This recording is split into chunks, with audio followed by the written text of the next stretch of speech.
যে নতুন করে জন্ম হওয়া জালেমের নাম হচ্ছে বিএনপি। এটা বলার পরে আমার সোশ্যাল মিডিয়া ফেসবুকের মধ্যে বিএনপি সমর্থক গোষ্ঠী এসে আমাকে গালাগালি করে। আমার কোনো আপত্তি নাই, আমি উত্তর দিই জাযাকাল্লাহ খাইরান। তারপর তারা জিজ্ঞেস করে আমি কেন বিএনপিকে জালেম বলি। আমি বিএনপি সমর্থক গোষ্ঠীকে বিসমিল্লাহির রহমানির রহিম, ব্রহ্মপুত্র নদের তীরে ঐতিহাসিক সার্কিট হাউস মাঠে 8 দল আয়োজিত আজকের এই বিভাগীয় সমাবেশের সম্মানিত সভাপতি, সম্মানিত প্রধান অতিথি, মঞ্চে উপবিষ্ট 8 দলের শীর্ষ নেতৃবৃন্দ, বিভিন্ন জেলা থেকে আগত বিভাগীয় নেতৃবৃন্দ, আমার সামনে উপস্থিত সাংবাদিক ভাইরা, আমার সামনে উপস্থিত লক্ষাধিক ইসলামী এবং দেশপ্রেমিক কাফেলা, সবাইকে জানাই আমার দল জাতীয় গণতান্ত্রিক পার্টি জাগপার পক্ষ থেকে সংগ্রামী সালাম এবং শুভেচ্ছা। আসসালামু আলাইকুম। আসসালামু আলাইকুম। আলহামদুলিল্লাহ, আলহামদুলিল্লাহ আমরা হাসিনা মুক্ত বাংলাদেশে এক হতে পেরেছি। আলহামদুলিল্লাহ আমরা পুরানো জালেমের হাত থেকে নিস্তার পেয়েছি। আলহামদুলিল্লাহ, এবং ইনশাআল্লাহ আমরা ভবিষ্যতে কোনো নতুন জালেম সৃষ্টি হতে দেব না। সংগ্রামী সাথী এবং বন্ধুগণ, গতকাল রংপুর বিভাগের সমাবেশ শেষে বাড়ি যাওয়ার পথে পৃথক 2 দুর্ঘটনায় ইসলামী আন্দোলন বাংলাদেশ এবং বাংলাদেশ জামাতি ইসলামের আমাদের 2 ভাই গাইবান্ধার উমর ফারুক এবং নীলফামারীর মোহাম্মদ জাবেদ আলী ইন্তেকাল করেছেন। বলেন ইন্না লিল্লাহি ওয়া ইন্না ইলাইহি রাজিউন। তারা ইসলামের জন্য, কোরআনের জন্য, বাংলাদেশের ন্যায় এবং সত্যের জন্য গতকাল সমাবেশে এসেছিল। যাওয়ার পথে দুর্ঘটনায় তাদের ইন্তেকাল হয়েছে। আমি দোয়া করি মহান রব্বুল আলামিন আমাদের এই 2 ভাইকে যাতে শহীদি মৃত্যু দান করেন। সংগ্রামী সাথী এবং বন্ধুগণ, আমি আমার বক্তব্যের মধ্যে সব সময় স্পষ্ট ভাষায় বলে থাকি, রেখে ঢেকে বলি না। স্পষ্ট করে বলি যে নতুন করে জন্ম হওয়া জালেমের নাম হচ্ছে বিএনপি। এটা বলার পরে আমার সোশ্যাল মিডিয়া ফেসবুকের মধ্যে বিএনপি সমর্থক গোষ্ঠী এসে আমাকে গালাগালি করে। আমার কোনো আপত্তি নাই, আমি উত্তর দিই জাযাকাল্লাহ খাইরান। তারপর তারা জিজ্ঞেস করে আমি কেন বিএনপিকে জালেম বলি।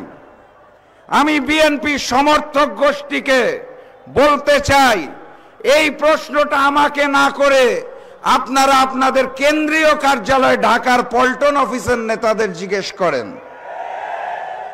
ঢাকার পল্টন বিএনপি কার্যালয় থেকে হাসিনা মুক্ত বাংলাদেশে বারবার অসংখ্য দফায় হাজারের উপর বিএনপি নেতাকর্মীকে বহিষ্কার করা হয়েছে। শিলংয়ে বসে হাওয়া খাওয়ার জন্য বহিষ্কার হয় নাই, চাঁদাবাজির জন্য বহিষ্কার হয়েছে, রাজধানীর জন্য বহিষ্কার হয়েছে, দখলবাজির জন্য বহিষ্কার হয়েছে, খুনের জন্য বহিষ্কার হয়েছে। আপনাদের নিজের দলের কেন্দ্রীয় নেতারা আপনাদেরকে বহিষ্কার করে। আপনাদেরকে জালিম না বললে আমি কাকে জালিম বলবো? ইদানিং দেখতে পাচ্ছি জাতীয় নির্বাচনের প্রাক্কালে ওই যে বহিষ্কার আদেশ বিএনপির নেতাকর্মীদের, এখন দফায় দফায় সব বহিষ্কার আদেশ আবার তুলে নেওয়া হচ্ছে। তাহলে বহিষ্কারের নাটক করা সন্ত্রাসী সংগঠন বিএনপিকে জালেম না বললে আমি কাকে জালেম বলবো? সংগ্রামী সাথী এবং বন্ধুগণ, পুরাতন জালেম গিয়েছে, নতুন জালেম এসেছে। আমার সামনের জনতাকে স্পষ্ট করে বলে দিতে চাই, আগামীর বাংলাদেশে কোন জালেম, কোন স্বৈরাচারের জায়গা হবে না ইনশাআল্লাহ। আগামী নির্বাচন হবে দুইটা শক্তির মধ্যে। এক পক্ষে থাকবে সকল জালেম শক্তি, আরেক পক্ষে থাকবে ইসলামী ও দেশপ্রেমিক শক্তি। আমি আপনাদের মনে করিয়ে দিতে চাই, শিয়ালের মতো 100 বছর বাঁচার চেয়ে সিংহের মতো একদিন বেঁচে থাকা উত্তম। যেই বিভাগের নাম ময়মনসিংহ, যেই বিভাগের নামের মধ্যে সিংহ রয়েছে, আমি বিশ্বাস করি সেই সিংহরা আগামী নির্বাচনে সিংহের মতো লড়াই করবে, অন্যায়ের বিরুদ্ধে লড়াই করবে, আগামীর বাংলাদেশ ইসলামের বাংলাদেশ করে তুলবে, আগামীর বাংলাদেশ কোরআনের বাংলাদেশ গড়ে তুলবে, আগামীর বাংলাদেশ ন্যায় এবং জনগণের বাংলাদেশ হিসাবে গড়ে তুলবে।